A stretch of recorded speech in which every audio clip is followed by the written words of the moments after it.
Hi, it's Muji or Bored Black Girl. I just came back from seeing I Love Boosters. I won't lie, I like the movie.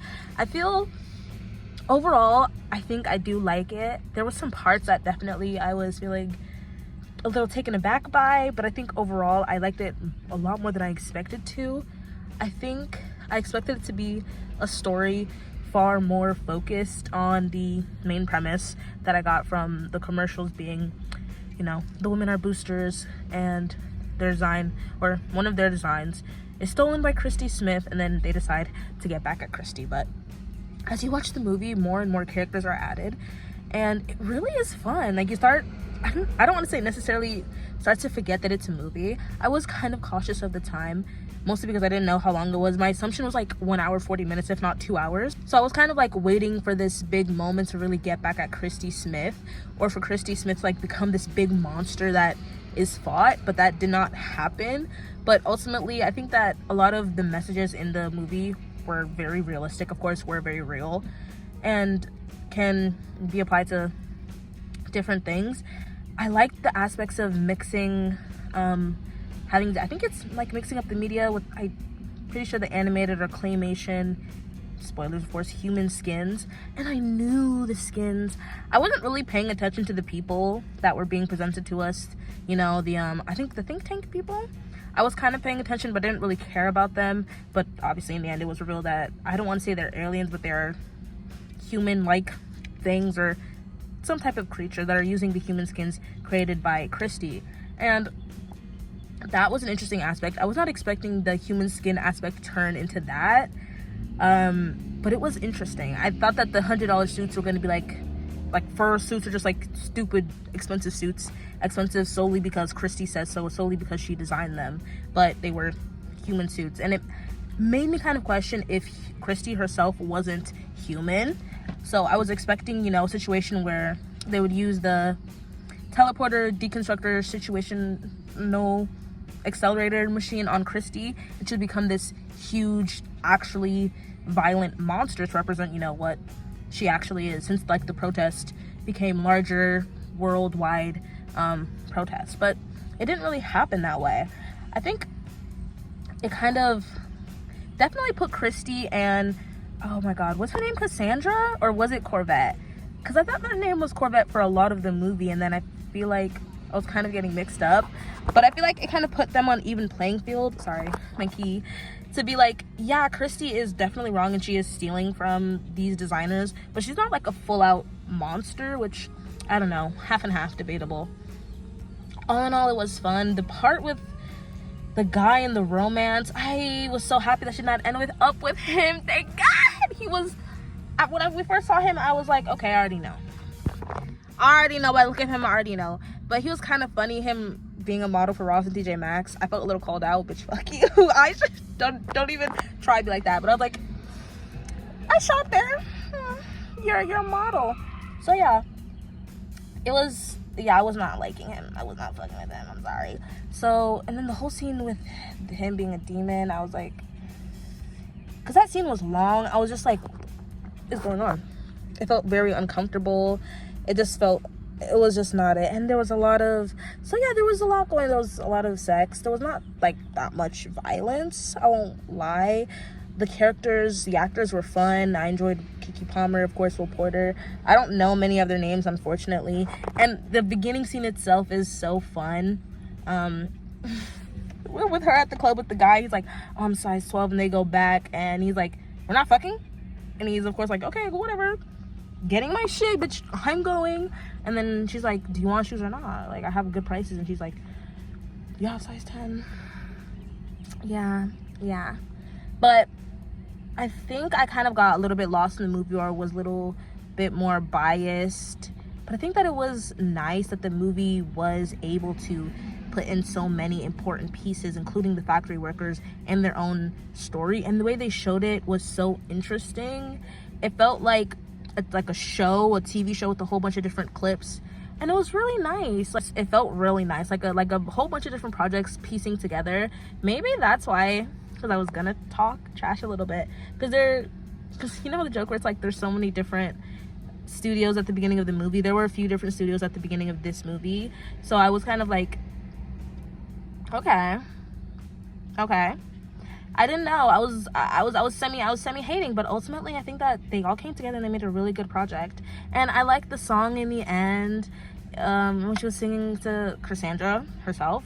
It was really nice. And the way that Christy Smith completely shut down her story about her parents. I mean, of course she was going to, of course. And I don't know, I was like, what exactly is she expecting when she goes up there with Christy Smith? I was like, you better steal something or look at the design, do something, girl. And it's funny that she didn't even submit her design. It was like, it sucks to not have a paper trail, but ultimately you know that it's yours and you know that it's stolen and you know that you have to do something to get it back. And I think I love a little bit of time travel. I love a little bit of time travel. I love when it's time travel, but it's technically not time travel, because to me, it's time travel. To me, it's time travel. Oh, well, technically it was time travel, but it was not. It's time travel in another sense of time, not in our perceived sense of time. So when they were able to deconstruct the clothes to its original material, along with like deconstructing, taking away that time that the factory workers, let me not call them the people, that the factory workers and her mother, her family, was given back to them physically, and also I would say like mentally, perhaps emotionally. That is crazy. So it was a really good movie. I think that when they brought in the machine, that's when the ante up for me. I was like, okay, this is fun. I was a bit confused though, because I was like, is the machine, does it only work on one thing at a time? Because the way they would use it was like a singular hose.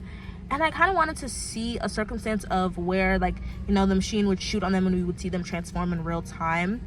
But the scenes that we first got with them shooting on their clothes and the fashion, I love that. Seeing all the stripes, seeing how the floofy dress filled up the room, it was really beautiful. And I won't lie, when I first introduced to, I'm not sure how to pronounce her name, first introduced to her character as having the vacuum, I was like, oh, these girls are not playing around. You told me they have a vacuum. I was thinking there's a truck outside, there's like the machine is vacuuming it back into the truck, and it was a teleporter. What? It's a teleporter?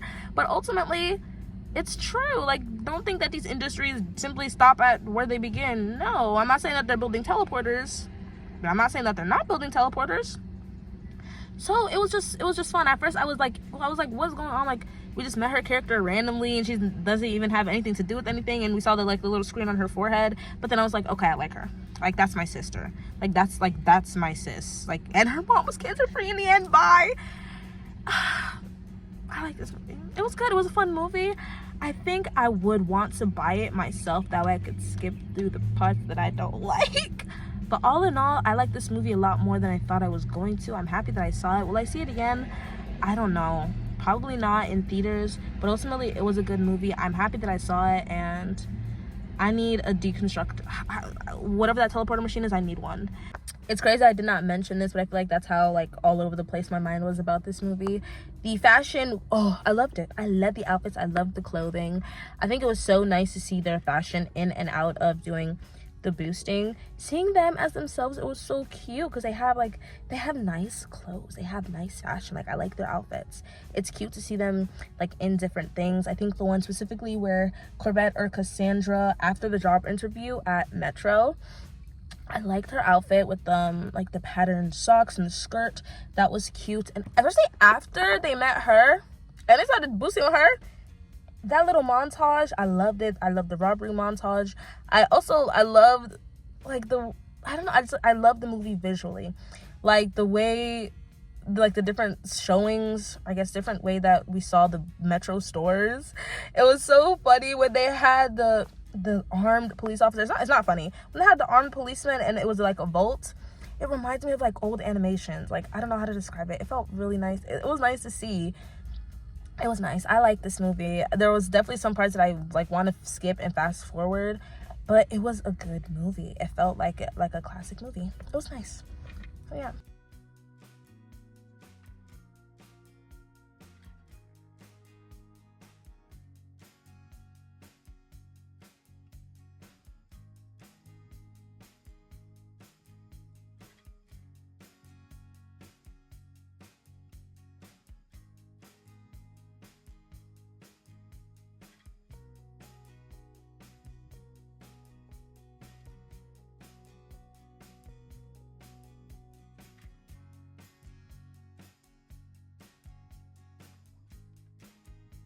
Another thing I wanted to add, when it was the final scene with like the ball, which was like I like the physical, sorry, my hand, like the physical embodiment, or like the, like, I guess her mind, like her inner turmoil, when it like at the end slowed down to like this little cutesy ball.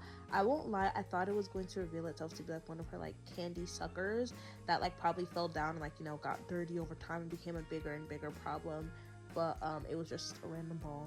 But yeah, I really liked it. I liked the few moments that it would randomly pop in, how she felt like she was actively running from it. She was like, does anybody else see this? It felt like a nice representation of like, sorry, my nose is blocked up, allergies. A nice representation of her inner turmoil, as well as like anxiety, being like, oh my god, I need to be running, I need to be doing more, like I need to be like on the run and going, like this big ball of problems is like following me, I need to like solve everything. And it's like, does anybody else see this? Like, what am I going through? Okay, I'm in bed the day after the movie. It's like a little dark, can't really see me that well, but I wanted to add the scene. I forgot, I don't know her name, but it was I don't know if it was her best friend, but it was her friend that had like the shorter hair and the eyeliner. When they didn't have Stevie as like the white girl to like keep in place, when she was holding her breath and became light skinned, I died, yo. The actress specifically who plays light skinned version of her, I like her. She is from Black Girl Comedy Show, or it's a Black Woman Comedy Show. I like that show. I've watched it sometimes. It's funny. And just the concept of holding your breath and becoming light skinned, bye. Just goodbye. That is so funny. That's so funny. Could you imagine? Just, and you're light skinned and you can just go boost from the store. I mean, if it works, it works, but it's just such a funny concept. And also the way that the stores were not letting up on her because she was light skinned. They're like, damn, they treat light skins bad now? Yeah.